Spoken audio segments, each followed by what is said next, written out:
नाजरीन, मेरा नाम मिसबा महबूब है। मैं सदाकत क्लिनिक कराची में बतौर माहिर नफ्सियात काम कर रही हूँ और मेरे साथ मौजूद हैं नदीम इकबाल साहब, जो कि साइकोलॉजिस्ट और director of Sadaqat clinic Karachi हैं।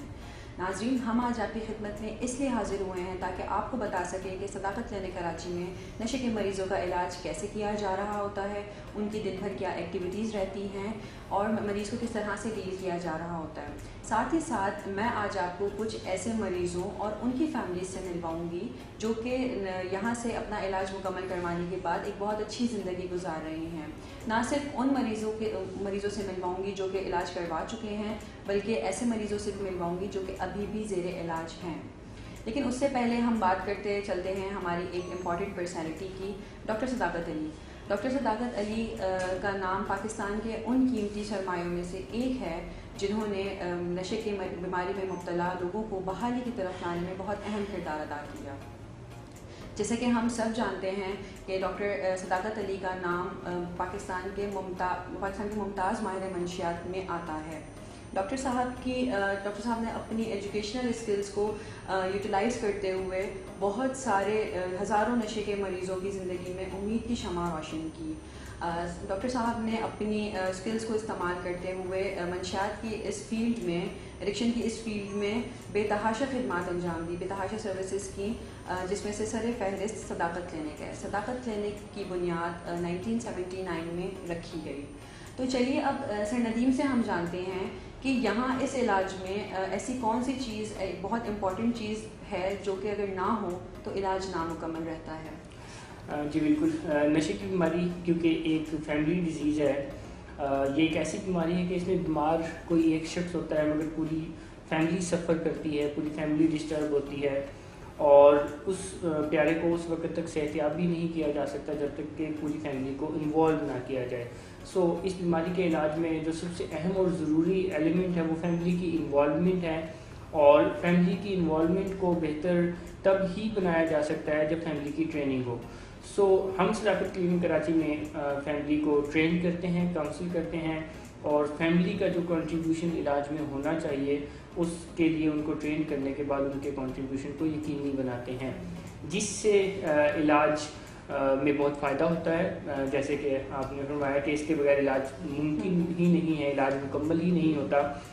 सो ये एक ऐसी चीज़ है, अगर कोई फैमिली यानी कि इस इलाज में अपनी इन्वॉल्वमेंट नहीं करती या वो ये समझते हैं कि हमने उन्हें वहाँ दाखिल करवा दिया और बस वहाँ की टीम ही अब इन्हें ठीक करने में अपना किरदार अदा करेंगे और वो ठीक हो जाएगा, तो इससे मरीज़ के सेहतियाब होने के चांसेस बहुत कम रह जाते हैं।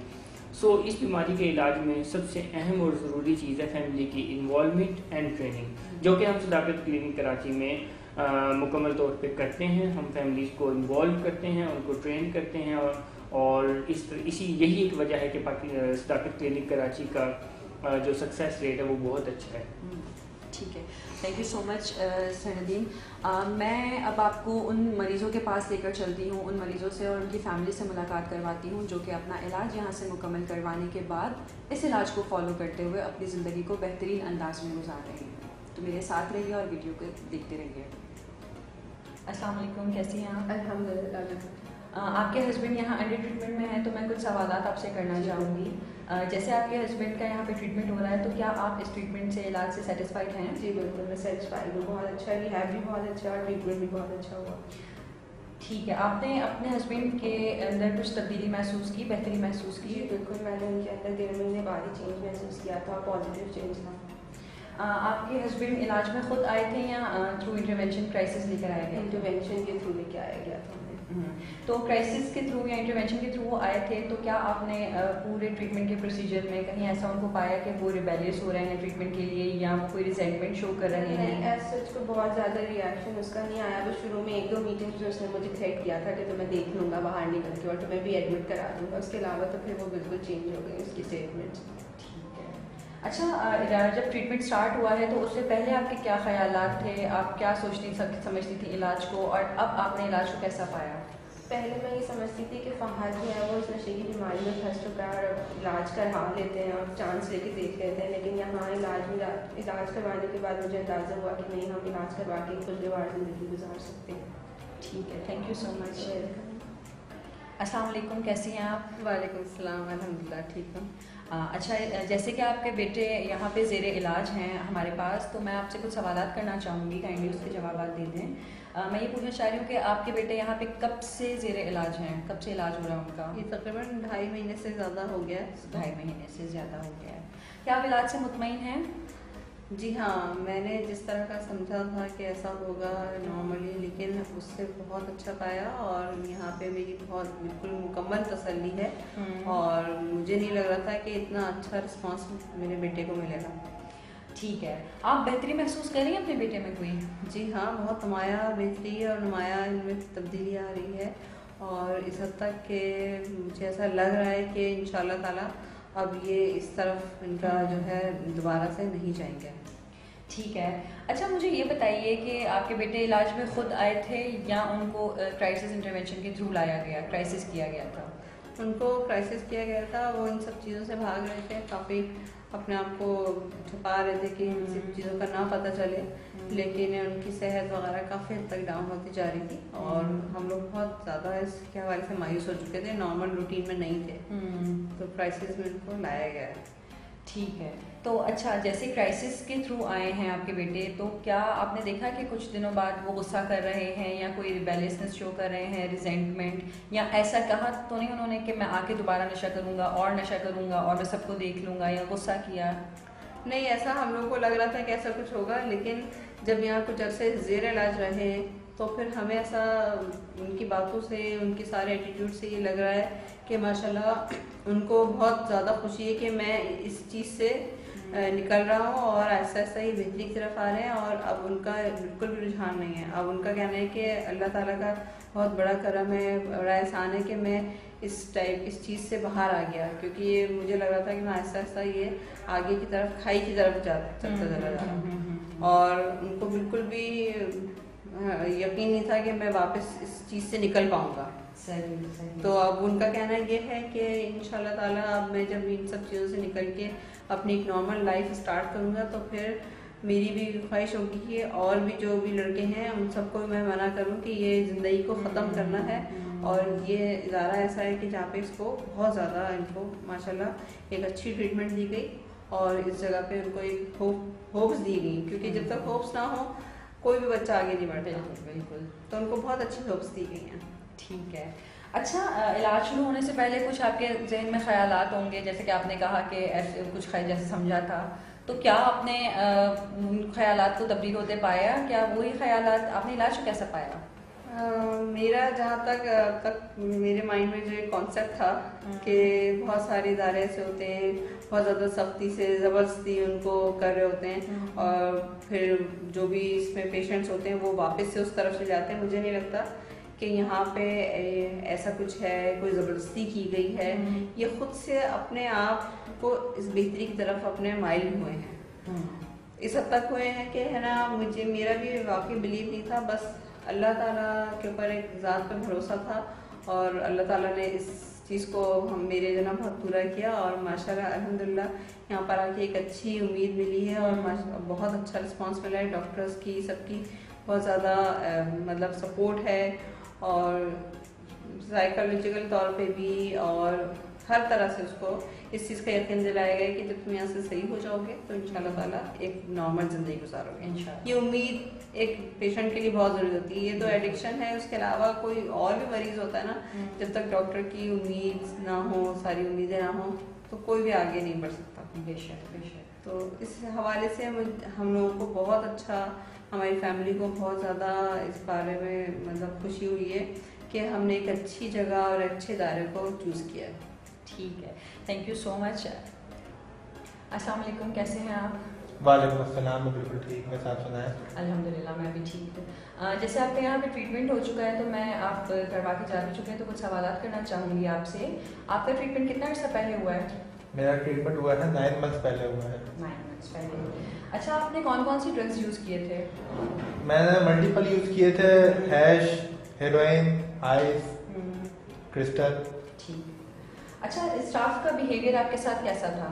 स्टाफ का बिहेवियर बहुत अच्छा था, पोलाइट बिहेवियर था, हर चीज़ समझाते भी थे, साथ देते थे बकायदा। ठीक है ठीक है। अच्छा मुझे ये बताइए, क्योंकि अब तो आपका ट्रीटमेंट हो चुका है और माशाल्लाह 9 मंथ्स हो गए हैं, तो नशों के साथ ज़िंदगी खूबसूरत थी या नशों के बगैर? ऑफ कोर्स नशों के बगैर खूबसूरत होती है, क्योंकि हर चीज़ फील होना शुरू हो जाती है। नेचर को आप जो है फील करना शुरू कर देते हो, एंजॉय करना शुरू कर देते हो। पहले तो नशों में तो हम तभी चीज़ें नहीं कर पाते थे।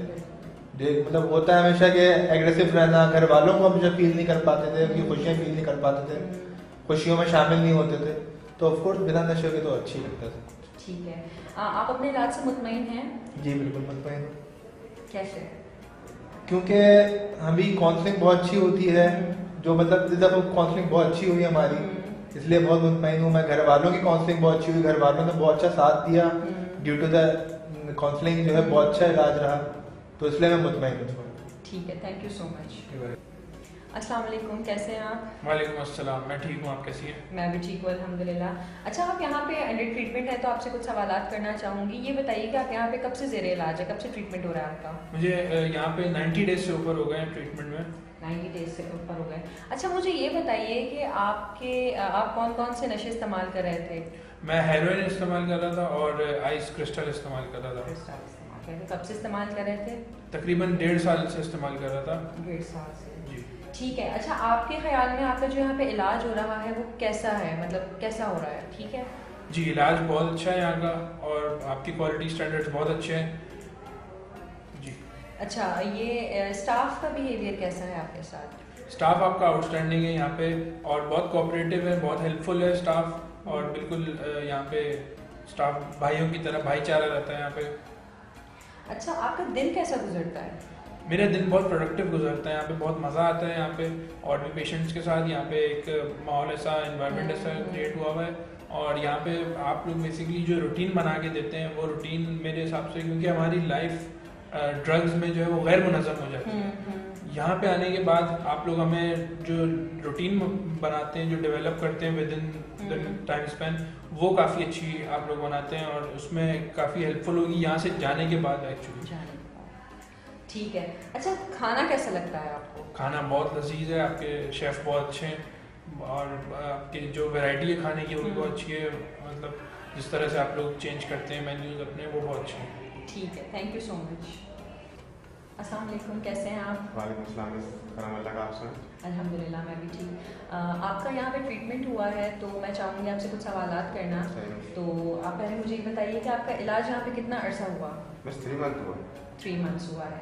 ठीक है, आपने कौन कौन से मंशियात का इस्तेमाल किया था, कौन कौन से ड्रग्स यूज़ किए थे? मैम सबसे ज़्यादा तो आइस यूज़ करता था, चर्च पीता था और अल्कोहलिक भी था और एसटीसी और एलएसडी ये सब करता था। ठीक है, सही। आपका ये ट्रीटमेंट हुआ, आपके ख्याल में आपका ट्रीटमेंट कैसा हुआ है? मैम अच्छा हुआ, बेटर हुआ, मेरे मुताबिक तो बहुत अच्छा, यहाँ से अच्छा ट्रीटमेंट हो नहीं सकता था। ठीक है। अच्छा, स्टाफ का रवैया आपके साथ कैसा था? मैम बहुत अच्छा स्टाफ का रवैया था, मतलब बहुत बेटर रवैया था। मेरे साथ कोई भी इनकी ऐसी कोई बातचीत नहीं हुई, कोई ऐसी मिसअंडरस्टैंडिंग नहीं हुई, जैसा उन्होंने मुझे डील किया बहुत अच्छा डील किया। ठीक है। अच्छा, मुझे ये बताइए कि जब आप नशा करते थे ज़िंदगी तब खूबसूरत थी या अब खूबसूरत है? जब नशा करता था तब तो डार्क लाइफ थी, ऐसा भयानक कल लगता है मुझे जब मैं सोचता हूँ, और आज मुझे एक हेल्दी लाइफ और खूबसूरत ज़िंदगी अच्छी लगती है, लगता है फिर से ज़िंदगी से प्यार हो गया, दोबारा ज़िंदगी मिली।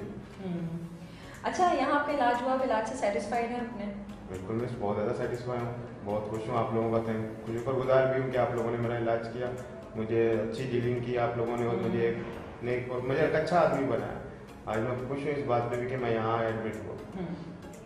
ठीक है, थैंक यू सो मच।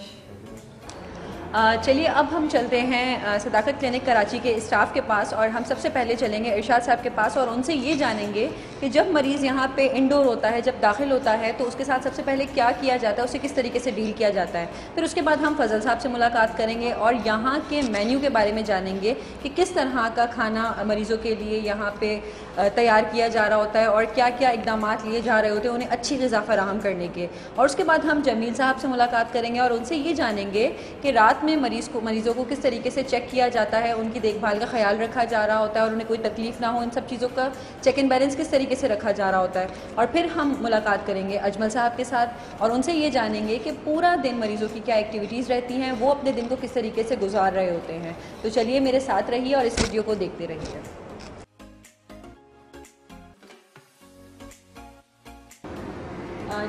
साहब, तो आप बताइए, जब मरीज़ यहाँ दाखिल होता है तो सबसे पहले क्या होता है और इलाज कैसे शुरू होता है? जैसे ही मरीज़ दाखिल होता है सबसे पहले उसकी अच्छी तरह सर्च की जाती है, फिर उसके वाइटल चेक किए जाते हैं, फिर इसके यूरिन के और ब्लड लेके कुछ ज़रूरी टेस्ट किए जाते हैं, जिसमें CBC है, यूरिन ड्रग मैनुअल है, LFT है, हेपेटाइटिस प्रोफाइल है, HIV है।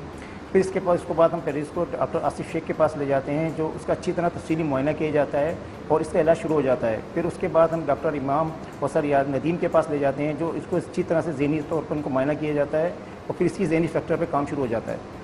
ठीक है, थैंक यू सो मच इरशाद साहब। जी जमील साहब, आप बताइए कि रात में मरीज़ों को कैसे चेक किया जा रहा होता है, कि तमाम मरीज़ सो रहे हैं या किसी को कोई तकलीफ़ तो नहीं है? जी, मेरे रात में हम मरीज़ को हर 15 मिनट बाद चेक करते रहते हैं। इसके अलावा किसी मरीज़ को अगर कोई प्रॉब्लम होती है, तकलीफ़ होती है या नींद नहीं आ रही होती है तो हम फ़ौरन डॉक्टर साहब से रब्ता करते हैं और डॉक्टर साहब की हिदायत के मुताबिक मरीज़ को मेडिसिन दे दी जाती है। ठीक है, शुक्रिया बहुत बहुत। Thank you miss. तो जी अजमल साहब, आप बताइए कि यहाँ पे मरीज़ों की देखभाल कैसे की जा रही होती है और मरीज़ों की दिन भर क्या रूटीन रहती है? जी मिस, यहाँ पे हम मरीज़ों को मिस सुबह 8 बजे उठाते हैं नहलाने के लिए, फिर उनको नहलाने के लिए वॉशरूम में भेजा जाता है, उसके बाद उनको बुर्श कराया जाता है, फिर उनके कपड़े चेंज कराए जाते हैं, उनकी हाइजीन का ख्याल रखा जाता है। ये सब मामला जितने भी यहाँ पे चल रहे होते हैं, तमाम मामला हमारे स्टाफ की निगरानी में चल रहे होते हैं।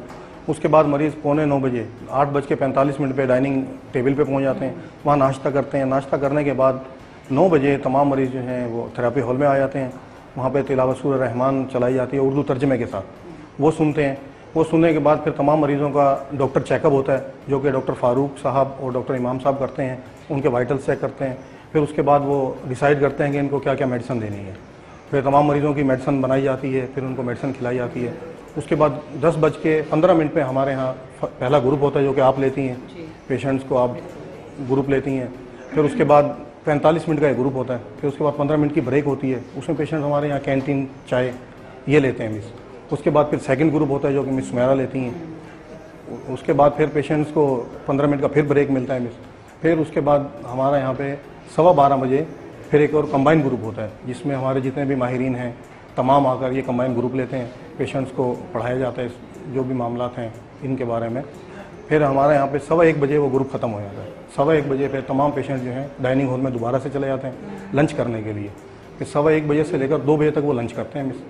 अच्छा, 2 बजे लंच करने के बाद फिर 2 बजे कारी साहब आ जाते हैं यहाँ पे, जो कि हमारी इस्लामी जितनी भी हैं मामलात हैं वो पढ़ाते हैं, उनको सिखाते हैं। वो सिखाने के बाद 3 बजे तक कारी साहब ये इस्लामी ग्रुप लेते हैं। फिर उसके बाद डॉक्टर मसूद साहब आ जाते हैं 3 बजे। वो तमाम पेशेंट्स के वाइटल्स चेक करते हैं और वो डिसाइड करते हैं कि पेशेंट्स को क्या मेडिसिन देनी है।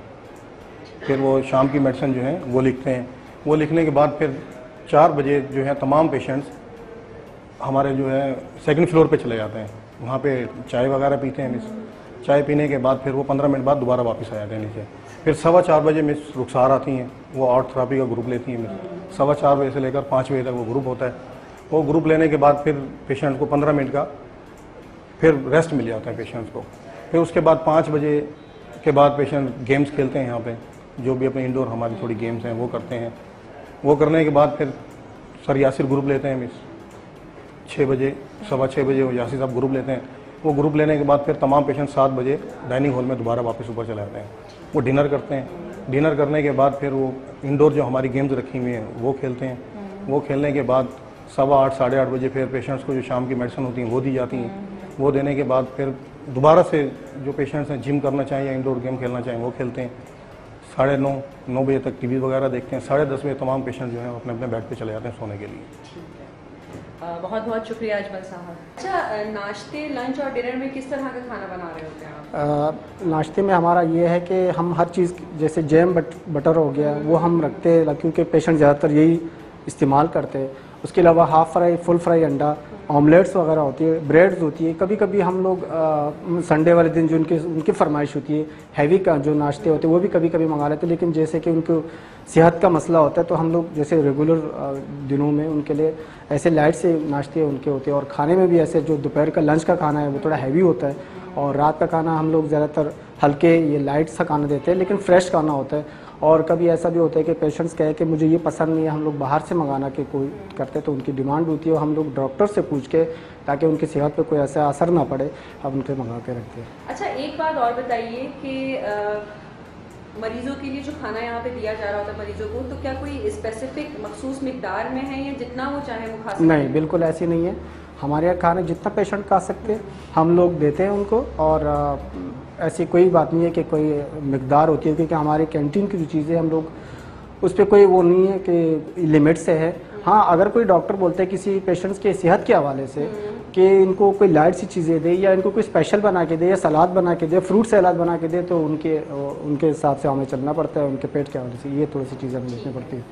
अगर कोई मरीज मौजूदा पका खाना ना खाना चाहे, मतलब जो आपने खाना बनाया है उसका वो खाने का दिल नहीं कर रहा है या उसे कोई और चीज़ खाने का दिल कर रहा है, तो फिर आप क्या इकदाम लेते हैं? हम लोग फिर उनके से डिमांड ले लेते और उनके बाज़ार से भी कोई जैसे स्पेशल कोई चीज़ होती है उनको दिला देते हैं, या फिर हम लोग अपनी तौर पर उनके लिए स्पेशल कोई कढ़ाई हो गई, जिंगर हो गया, इस तरह की चीज़ें हम लोग बना के दे देते हैं उनको। ठीक है, शुक्रिया, बहुत बहुत शुक्रिया। थैंक यू, शुक्रिया।